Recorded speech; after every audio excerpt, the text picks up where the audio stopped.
Like the literal bomb squad? Yeah, I saw the bomb squad. Where at? They were driving past me on the freeway, and I was hoping to get a notification. Like you didn't know. Obviously, you don't know if it was just a drill or. Not at all. Wow. Anyways, welcome back to the Exchange Podcast. Explosive intros. We love it. But, Thomas is back. You don't have to just listen to me, even though I love hearing what you guys have to say about me. I want to give a shout-out to one of our subscribers, Joshua Wood. That's my cousin. And I want to give him a shout-out because of this, Thomas. Have you ever met somebody that you had a disagreement with and they didn't see eye to eye on a lot of things with you, but you could still grab a pizza and hang out and enjoy each other's company? Sure.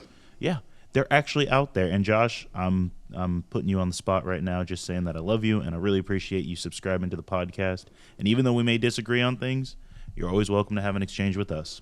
So, yeah, and it's good to be back. I love doing this podcast, and I want to bring something to the attention that this is a year. We've been doing this for a year. 1 year, baby. And most podcasts don't last beyond 12, 18 episodes. Yeah.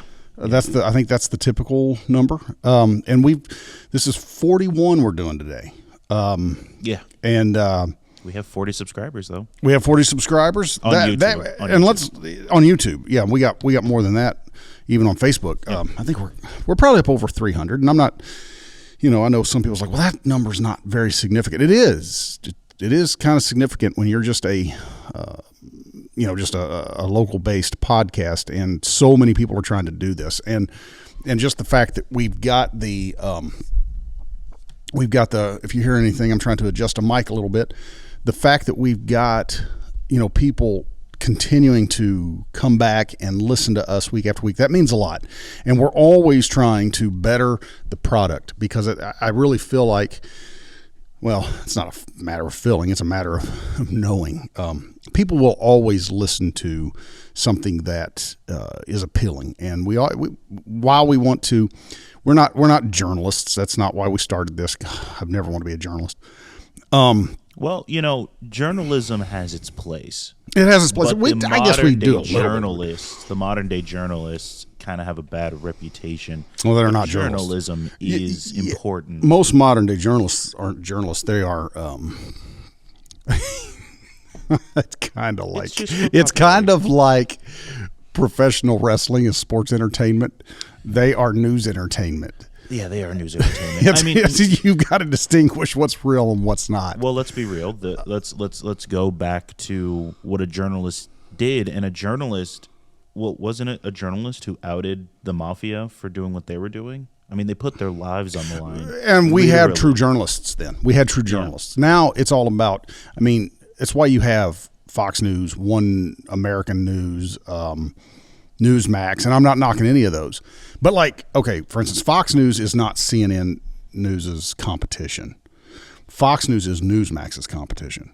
Sure. And CNN is MSNBC's competition. They're competing to get the issue is that the news only talks about whatever side you want to talk about. Yeah. For instance, here, you and I have had disagreements. We've discussed things where we can vehemently be opposed, like I said earlier in the podcast episode. But, you got to think about it. When it comes to journalism is the truth. Sure. In terms of, hey, listen, yeah. I saw a dude drive a car into a group of old ladies while they were playing poker. It wasn't, that journalist doesn't care if it was a black man or a white man or an Asian man. It was some guy in a vehicle. Or better yet, how that SUV or truck is contributing to global climate change. Right. So it was, hey, this is bad. Why are we seeing a rise of individuals getting in their vehicles and running over grandmothers playing poker? Yeah. What's the problem here? Yeah.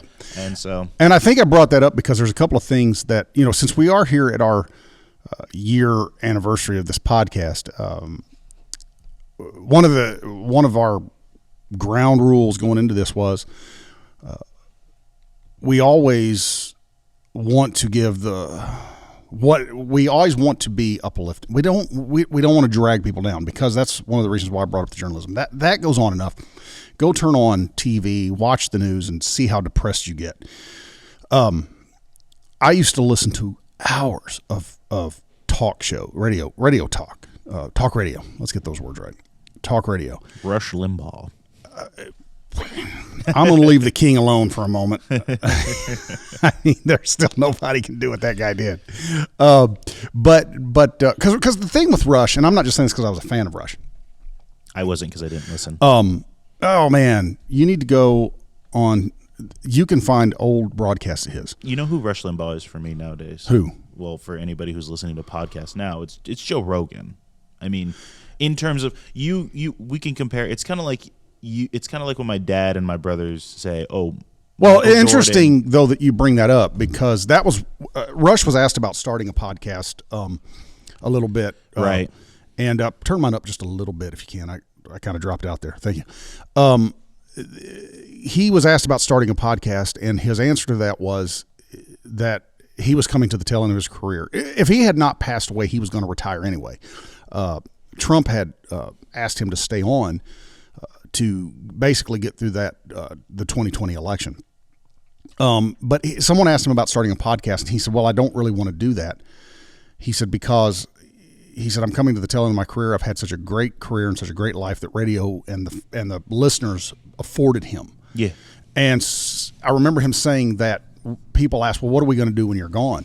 He said, "Keep your eyes and ears open because there will always be somebody somewhere that will step up." Because he said, when I was coming into this, nobody was looking for what I did. Yeah. And you mentioned Joe Rogan. Joe Rogan has kind of been that guy that has stepped into that. He doesn't do what Rush Limbaugh does. Reagan handed him the baton of being the leader of the conservative movement, which is by far not what Rogan does. I like Rogan because Rogan's just a fair guy. He just, and Rogan does great interviews. You see, he got in some hot water the other day. Oh, he always does. What did he do this time? They were talking about. He said, "It's funny. How are you not gonna?" I'm butchering this, but he was saying Jews to money are like Italians to pizza, and he was saying it in a joking way because the reality is you can't say Jews love money. Yeah. That's not the case. Right. It was more of Italian people love pizza. Everybody loves pizza. Okay, just like if you said, "Oh, well, the Jews love money." No, everybody loves money. Isn't Rogan Italian? Yeah. I mean, so the point being is this: we've gotten to such a point. We've gotten to such a place that, I don't consider that being a racist joke. Well, I know what people are, "Yeah, but you're blonde hair and blue eyed and white guy." Yeah, but I think the point was being made is that, you can't just like saying Jews like money is like saying, it's like saying black people like grape soda. Everybody likes grape soda. That I think that's what he was. A lot of people are giving him enough grace to say like he's not anti-Semitic. I think he was just making a point that Jews and money aren't exclusive, just as trying to say black people and grape soda or Italians and pizza. That's all I'm saying. I think, and a lot of people are putting him in hot water, mainly the mainstream media we were talking about, because I think anti-Semitism is an easy thing to defend in terms of, and it can help your ratings go up. You know, we had the Kanye thing. Joe Rogan said this nonchalant joke that meant absolutely nothing. It was trying to make a point that it's so easy for anyone to jump on, well, he's just being anti-Semitic. No, maybe you are absolutely unequivocally being a dunce cap because there's nothing wrong with saying funny little one-liners. No, that's what I mean. That was okay. It's like this guy got into real hot water a couple of years ago because this guy was making a statement about somebody running away from someone. And we can argue he made the statement that he had never seen someone move that fast since I think it was the Kentucky Colonel rode through Ethiopia. And everybody was saying it was a racist joke. And his defense was no. His defense was it was a hunger joke. Oh no. But he didn't weigh that joke at all. and you know who else? I think Eddie Murphy made that joke one time. No. I think Eddie Murphy made that joke back in the 80s. And so that he kind of makes that joke, and then after he makes it, man, he found himself in some really hot water. It's kind of like it's kind of like saying, you know, I can't wait to be a doctor of the Canyon track team. My patients run thin.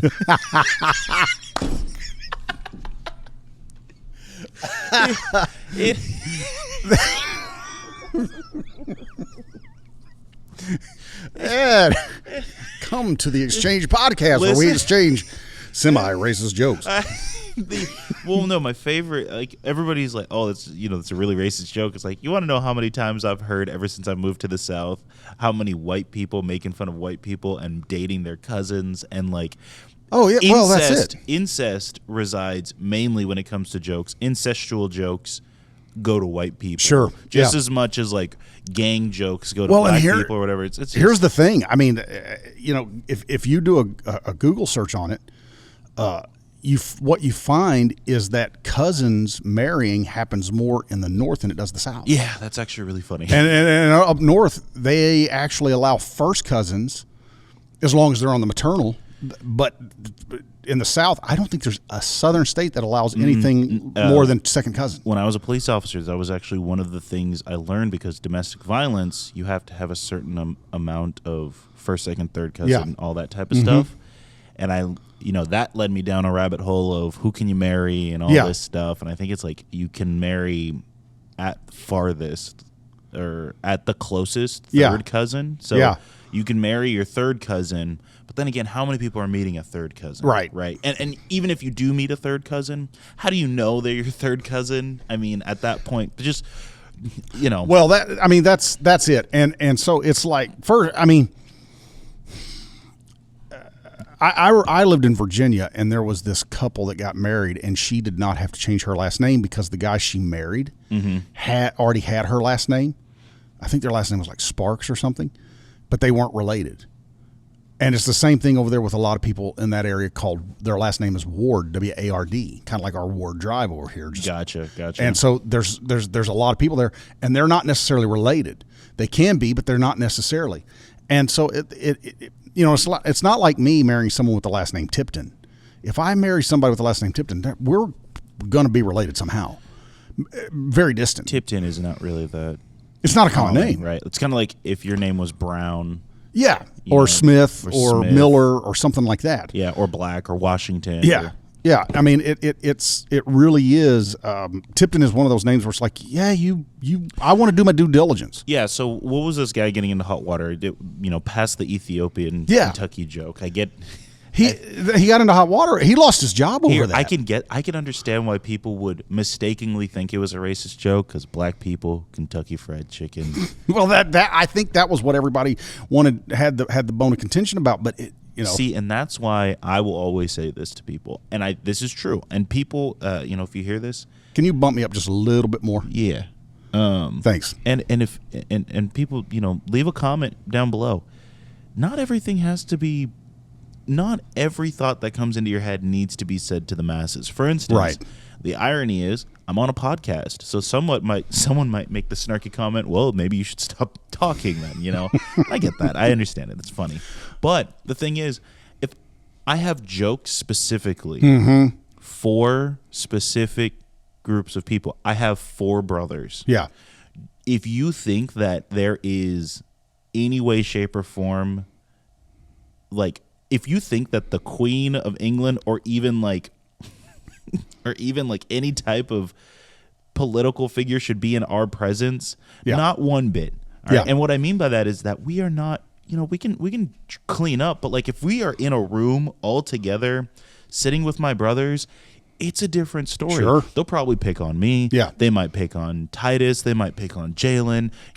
I consider him my brother. That's why I call him that. But my best man, John, if he's in the room, he's going to be making fun of people. Like, we have all these different ways of talking to each other, but you don't say those things on camera. You know what I'm saying? Like, my parents were very firm and stern about what happens in this car stays in this car. Yeah. Because nobody needs to be knowing everybody's business. All right, and I think that's something about podcasting and everything. Everybody wants to say, "Oh, well, it's freedom of speech." It's like, hey, listen, I get that, but I'm not just gonna let somebody mouth off continuously, especially in a church setting, about their escapades in college with women and drugs and all that type of stuff. It's like, hey, let's kind of, you can say it without being vulgar. You can say it without, and I guess that's what I'm getting at, is that nobody needs to be censored in terms of like, Joe Rogan doesn't need to be canceled. He just said something that a good portion of people, loud people, I should say, not even the majority, just loud people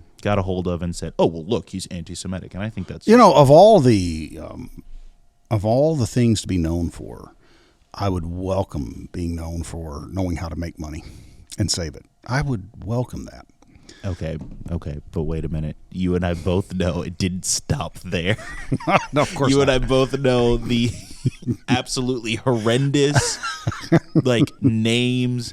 I think. Oh, you heard. You know what Harry Potter is? Yeah. Right. Okay. And I say that, listeners, because there are a few people, just a few, who don't know what Harry Potter is, surprisingly, that I've met. But a new Harry Potter video game came out. It's called Hogwarts Legacy. Okay. This has everything to do with what we were talking about with Joe Rogan. So J.K. Rowling came out, and she's like, women are women, men are men. Right. I don't see the problem with that.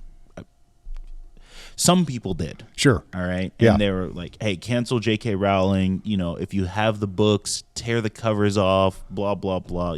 Right. If you have the books, you should burn them. And it's like, okay, guys, she's already a billionaire. You can't cancel a billionaire. Yeah. Just saying. And so everybody's saying, if you buy this game, you're a transphobe. You hate trans people. Seriously? You're killing. Dead serious. Dead serious. A lot of people were saying, don't buy this game. Thomas, can you take a guess to where this video game stands in the realm of records right now? I have no idea. It is the #1 single-player game of all time.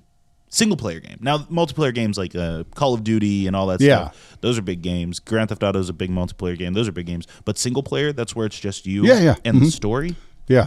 This is the biggest game ever on Twitch. Right. And so Twitch is the streaming service. So people are streaming it. And they're saying, well, if you stream it, you're a transphobe. They're bullying people. They're trying to bully people out of playing the game. What's their point? I mean, why are they? Well, because Hogwarts Legacy is a Harry Potter entity. Oh, I forgot. J.K. Rowling. That's right. That's the connection. I forgot about that. The issue is that you have all these people saying these things. And it's like, guys, you need to chill out. Yeah. All right, look. I'm not going to do it, but I think there's a happy medium of, hey, I'm going to play this game, I'm going to stream it, and if you want to make donations, all the donations are, and again, not me, but I feel like this would be a happy medium. You would think this would get somebody out of trouble. All the money you donate to me, I'm going to donate to trans, charities or whatever, right? Yeah. No, not good enough. Not good enough. You can't even play a video game without being, but the thing is, they did the Streisand effect. Yeah. They were, them, pretty much. They were so angry that a game was going to line the pockets of J.K. Rowling, and now it's super popular. And if they would have just kept their mouth shut, honestly, I'm watching gameplay of it. It's okay. Yeah. It's good. It's not like top tier, but because everybody made it a huge deal, the popularity. That's what I was getting ready to say. See what happens typically with the left. The left never are okay with, hey, let's come together and let's try to figure something out. They don't want to, they're not interested in coming together and talking. The left are interested in one thing, and that is destroying our ideology, our way of life. And when I say our, I'm not just meaning people on the right. I'm meaning people of faith, Christian faith specifically. And 9 times out of 10, what you see is a pattern that what they'll do is they will create such a issue that they end up making the issue much bigger. And they actually end up giving more attention to the issue they're trying to destroy. Yeah. And well, Kyle Rittenhouse. There's another one right there. Yeah. I honestly think one, because they made it a big deal. Yeah. Because here's the thing. Now he's all over the place. He's making a lot of money. Yeah. But if somebody runs your foot over, I'm not going to say run your foot over because that's actually really big. If somebody steps on your shoe, right? Yeah. And they say, "Oh, I'm sorry," you're better off just forgiving that person. Right. You can be upset, and I get it. Some Right. shoes are super expensive. You're better off forgiving that person and going about your day than if you cause a big deal. Yeah. You stepped on my shoe because you're racist. You stepped on my shoe because you're a sexist. And that's what they did with Rittenhouse. They called him a racist, Yeah. and I think he had shot primarily white people. Only white people. And what's the other thing here? There is, man, I'm trying to remember what it is, but there's something, and they're calling the person a racist, and I think it's a black person calling out some other BLM or something like that. I can't remember, but they're calling him a racist. You're racist if you're going against the grain. Yeah. All right. So, for instance, the Tyre Nichols issue that I covered, it was 5 black police officers beating up a black man. That's what I was trying to think of. Thank you. Yes, they were calling them racist. They're calling them racist, and the thing is, look, I get it. I get why people would be upset with these police officers. Yeah. Were you able to watch the video? Yeah. It was a mob like attack in terms of like the mafia. Right. We're gonna hold you up against the wall and beat the ever loving life out of you. Right. Yeah. It was completely stepping over the line, and he was surrendering as far as I remember. Well, he and the only reason he ran, which I would go to say is justified, is that when you realize they're not there to hold you down to handcuff you, but to hold you down to beat you, you might want to run.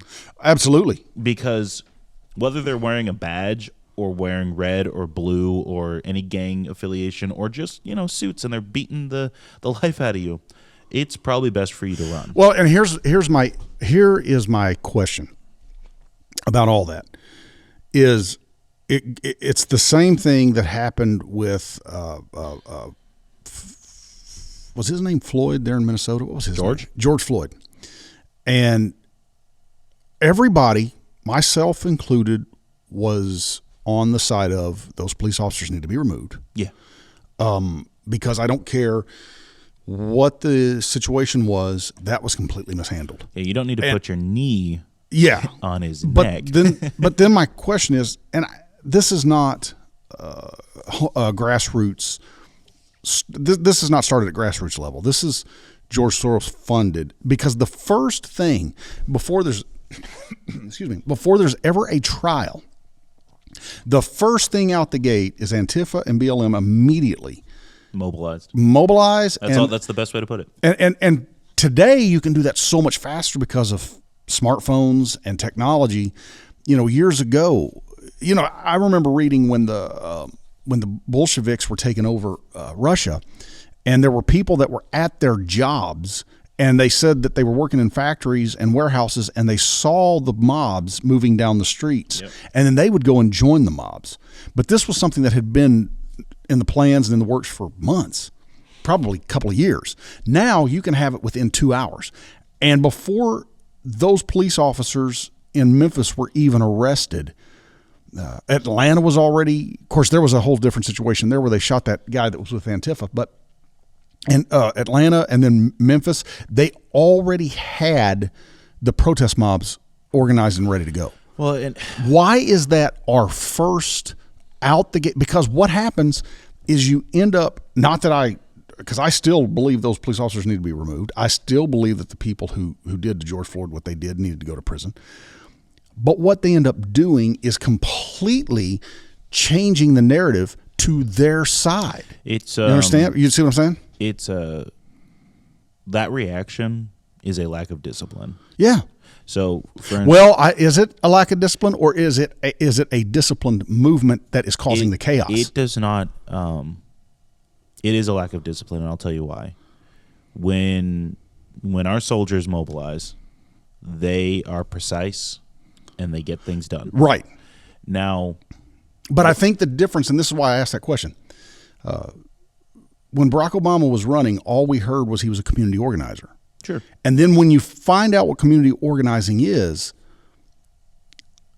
as you said, the military responds in a disciplined manner to go and to establish order in chaos. Their discipline. See, the reason I'm using them is that because their discipline is mobilize and with as little destruction as they can, get the job done.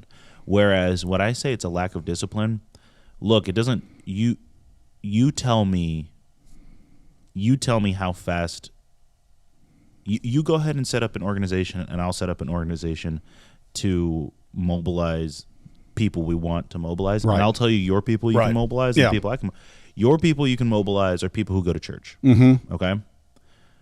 It's already tough getting people to come to church. Yeah, absolutely. My people I have to organize, they're already poor, so what I'm going to use is I'm going to say, hey, listen, they're stealing the money from you. Mm-hmm. They're minorities, so I'm going to say they're racist. Yeah. And all negative things, right? Because it's much easier to get a riot going of angry people than trying to spread the gospel. Oh, absolutely. So the reality is that whether it's George Soros or anybody, whatever, and I put that out there into the ether because it could be anyone, but when you have something like the riots after George Floyd, the riots after Trump being elected, you have all these different things that happen. Well, it is a lack of discipline, because when you're disciplined, and again, I'm going to shout him out again, when you're disciplined like me or my cousin Josh, when I say disciplined, I mean we were raised in households and in sports and in communities that were disciplined enough to say, take a deep breath, take a step back, and see the situation. Yeah. Now, does that mean you're not disciplined if you go out and you march peacefully? No, that is a form of discipline. Yes. But when you see these riots, it is a lack of discipline, because all it is we're angry and we're going to do whatever we want. Mm-hmm. Look, I get angry too, but I just can't do whatever I want. Well, it reminds me, the reason why I ask, is it a discipline to create chaos? It's the opposite of what we see soldiers do. We go back to Germany with the SS and the SA, and we hear a lot about the SS. They were the guys in the black suits. The SA we don't hear so much about, but they're often, you do, because they're often referred to as the brown shirts. They were the guys that were going out. They were the college-age students, very much the same age as that of Antifa and BLM. They were the guys that were going out, and they were creating the chaos so that it would look like now we got to get the police to come in. We've got to secure more authority in order to try to extinguish this and bring stability here. Yeah. And then once the Nazis and the SA come in to complete their plan, if you will, then they started just killing off all the brown shirts of the SA. Yeah. And, and that's why that I go, I mean, everybody I think is on the same page and in agreement that this is a George Soros funded thing. He's the guy that is mobilizing these groups to do this. Right. And I well, it's not just him, right? There's Kamala Harris she bailed all those guys out, bailed a bunch of people out, and so I mean that's the thing, because and the scripture tells us that when the wicked is not punished, when they're not quickly punished, then and I'm paraphrasing the scripture, but when they're not punished, it encourages that behavior. Yeah. Now, one of the things that a year ago when we started this podcast, and one of the things that I have said all through this is that we want to always want to bring a word of encouragement, something positive to every situation. We want to look at all of this stuff from a scriptural lens, from a lens, through the Holy Spirit. As when I prayed a lot about this podcast before I started it, because everybody's got a podcast. Yeah. And I'm not against that, but everybody's got a platform. Everybody's got a voice these days, regardless of how big or how small that is. And there's a couple of things that's going on that's encouraging to all of this stuff that we're talking about. It's kind of a counter thing that's encouraging. And there at Lee University, which is the Church of God's university. One day, I think it was this week or last week, they ended their convocation, Holy Convocation. And at the end of it, which is a college thing, it's kind of like a chapel kind of thing. revival breaks out. They're praying. They're seeking God. People are repenting. And not just there, but Asbury College, I think is the name of it, in Kentucky. Same thing happens. They end their chapel service. Immediately, people start going to the altars. They're praying. They're repenting. And I'm thinking, and at least I'm praying and hoping, that what's going on is all the chaos has so overplayed their hand that things are now starting to come back, and there's an awakening that we're starting to see because after a while, once the media has pushed and pushed and pushed, at some point, somebody has to go, nobody agrees with what they did in Memphis, what they did to George Floyd. Nobody agrees with this stuff. But at the same time, the first reaction should not be go and burn buildings down and destroy things and possibly kill people. Yep. And I'm wondering, I'm really believing and I'm praying that there is a work of the Holy Spirit right now that's going in and it's starting to wake people up. And we need a move of God on the college campuses. That's one of the things that I said I wanted to do when I started this podcast is a lot of that age group. I'm not saying we are responsible for that. God is responsible for that. Yeah. But a lot of college age students listen to podcasts. Yeah. And they are getting inundated almost to a very bizarre level, if you will.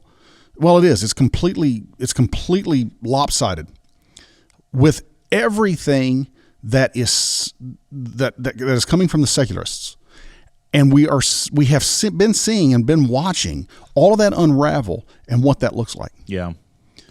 I was listening to a streamer on Twitch. They're left leaning. Mm-hmm.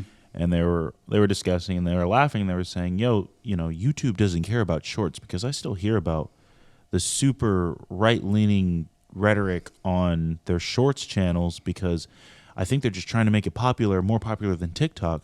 And what they're talking about is it's not even radical right. It's just Christianity and self-respect for your fellow men, like respect for yourself and for other men and being a good man. Right. Yeah. A lot of people, I'm going to say this for the Exchange podcast, just because I mentioned his name doesn't mean we support him.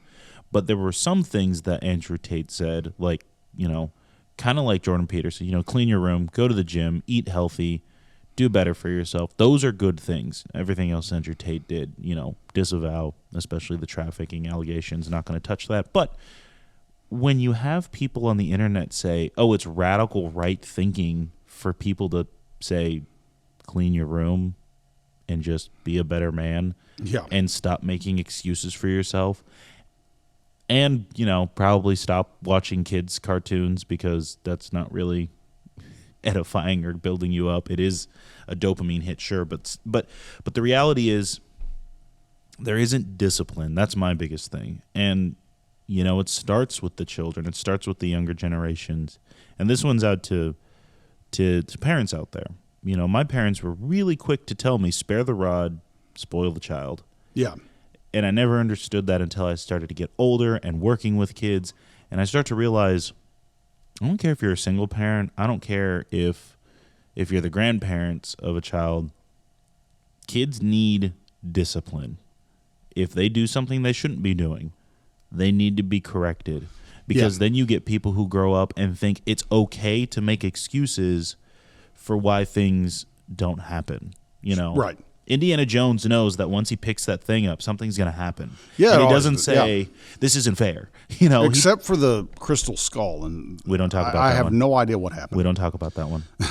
But when the boulder comes rolling down, he doesn't stop and complain and say, this isn't fair. Why is there a boulder chasing me? No, he runs. He runs. And then when he goes into the city of Petra, he's talking about, that the humble man kneels before, or the righteous man kneels before God, doesn't kneel before anyone else. You know what part I'm talking about. Mm-hmm. They're really great movies. They're wonderful movies. Oh my gosh, movies aren't the same. Sorry, man. That crystal skull one Can we just make that one go away? I mean, not only does it have Shia LaBeouf on her, is that how you say his name? Hey, watch out. Shia LaBeouf is a treasure, okay? He's a treasure. You know he's a Christian now, right? They all are, aren't they? No. Because you saw Snoop Dogg's come out and said he's a Christian. No. Snoop Dogg's a Christian probably for the cool fanfare. Yeah. You know, Shia LaBeouf fell off and nobody heard from him, right? Right. That's when he became a Christian because he cleaned himself up. Did he? Yeah. Okay. A lot. Here's why. Okay, and I'm not saying it because I'm not his judge. Okay. No. And I understand I'm not his judge. The doubt. I get it. Hollywood Christians are weird. Yeah. Well, I mean, again, because you mentioned him earlier. I mean, Kanye West was a Christian. Right. And he goes around and he does all this, I think he's cloned now. And I always remember, and I know I'm going to mention a name here, and we probably will get, comments on this one, was Jerry Falwell. Say that name and everybody wants to, they have a meltdown. You probably don't remember him a whole lot, but Jerry Falwell was the leader of what's called the Moral Majority. He was a pastor. He pastored Thomas Road Baptist Church. And back in the 70s or 80s, Anton LaVey's daughter comes forward and says she's saved. And she starts attending his church. Well, everybody wanted him to put her out on the forefront, giving her testimony, this, that, and the other. And Jerry Falwell, a lot can be said about Jerry Falwell, but he was a smart guy. And he said, you know what? He said, let's let her sit and stew for a little bit and let's see where she's at in a year, and then we'll consider doing that. And it was like 3 months, man. She was back. It was exposed what she was trying to do, and that was make a fool out of Christians. And I'm not saying that Shiloh's not. I hope he is. We do that that's not all on our own. That's not. We do. And I'm gonna tell you right now. I'm gonna say, and I believe in the scripture that says, nevertheless, Christ is preached. Trust me, no one believes in that scripture more than I do. Yeah, I get that. But I get it. At the same time, that whole thing that happened with what's the guy's name who did the whole Satan worship on the Grammys the other night? Oh, something Smith. Sam Smith. Sam Smith. Got to recall him Adam Smith, but I know that's not it. Sam Smith. Do you know who I blame more than the Grammys or him for all this? I blame the commercialized Christian music industry, worship industry, for that, because we have so commercialized worship. And I'm not the high sheriff of heaven. It is not my job to say who's not and who is real. Yeah. But at the same time, we have so made Christian music. As everyone here knows, I lived in Nashville for 11 years. And I saw artists that would come to that town and they would be livid because they made their name as a punk rock band or a rock band, and then all of a sudden the label wanted them to put out worship records. Right. And to the band's credit, they're like, that's not who we are. It's not what our fan base, but that's what sells. That's what sells. Yeah. And that would be the answer from every AR rep. Yeah. So my favorite question was from a buddy of mine back in Colorado, and he said, I don't listen to Christian music. And he's like, I don't listen to it on my own time. When we're at the camp and the kids are around, I put up with it. And I said, why? He said, because the art that inspired the Christianity that inspired artists to make certain things was the Sistine Chapel. And it made me think, yeah, why does our music sound like every other music? Well, there is Christian music I listen to, and it's not because I'm an older guy or anything, or I'm shut off to younger people. Raise me up. No, I don't listen to that. There is a style that there's different styles. I love the Andre Crouch stuff. I even like Keith Green stuff. I like, I like certain things that are fun to listen to, but it's Christian music. I don't really listen to a lot of modern Christian music. I don't. Very little modern worship music do I listen to. But that's not because I feel like all of it's wrong. It's just not my cup of tea.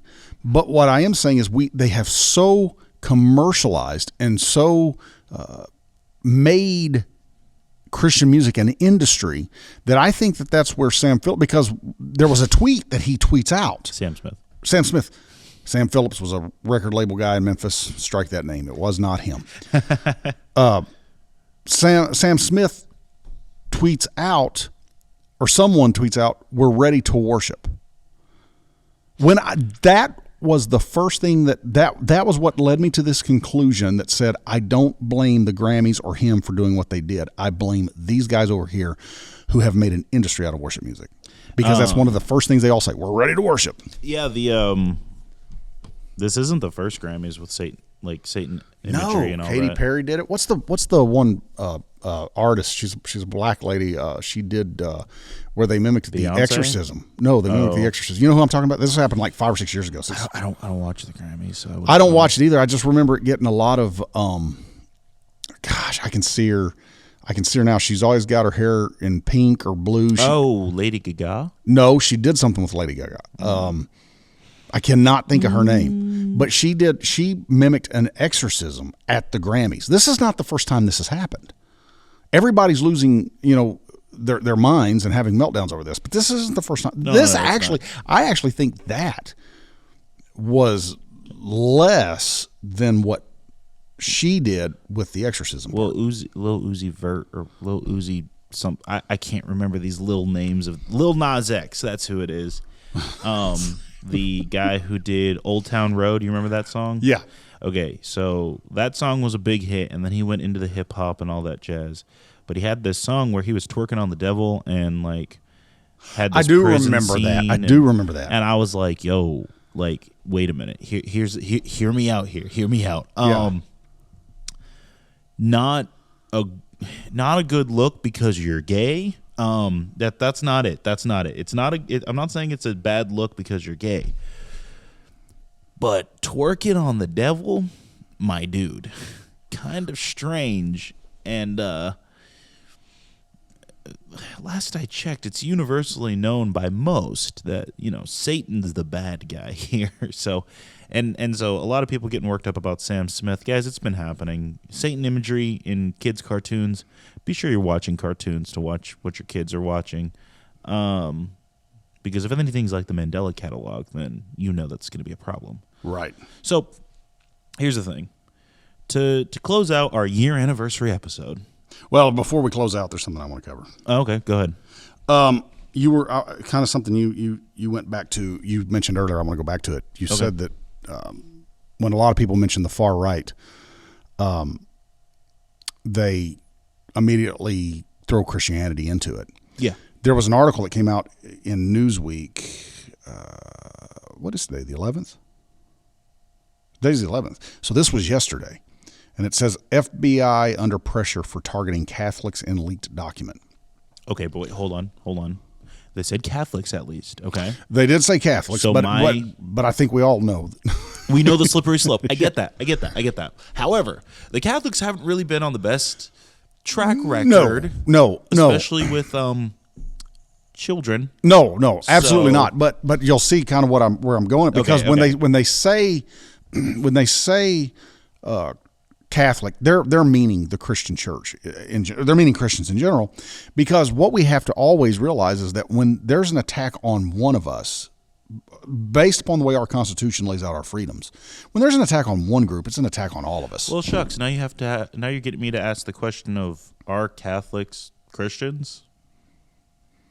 That's probably a bag of worms. That is a subject for another time. Okay. I'm going to say this. I do believe that there are Catholics who that's what they've been raised in, because Paul talks about people that have had the truth written on their hearts. I'm not asking because I doubt. I'm asking because I know that is a question that has been brought up amongst other Christians and other believers. Yeah, I mean the Bible lays it out what the criteria for being saved is, and that is whoever calls upon the name of the Lord shall be saved. Sure. And we confess with the mouth and unto salvation. Do I believe that a person like myself could go into the Catholic Church and be saved? I don't, because I believe that I know too much, and I would be rejecting too much to go to that. Yeah. Does that make sense? I get that. So there's this former FBI special agent, Kyle Seraphin, and he's a whistleblower, and he obtained a document from the Bureau's field office in Richmond, Virginia, and published it on the Uncovered DC website. The document is titled Interest of Racially or Ethnically Motivated Violent Extremists in Radical Traditionalist Catholic Ideology, Almost Certainly Present New Mitigation Opportunities. The FBI in Richmond discusses monitoring racially or ethnically motivated violent extremists, RMVE, and their interests in so-called radical traditionalist Catholics, or RTCs.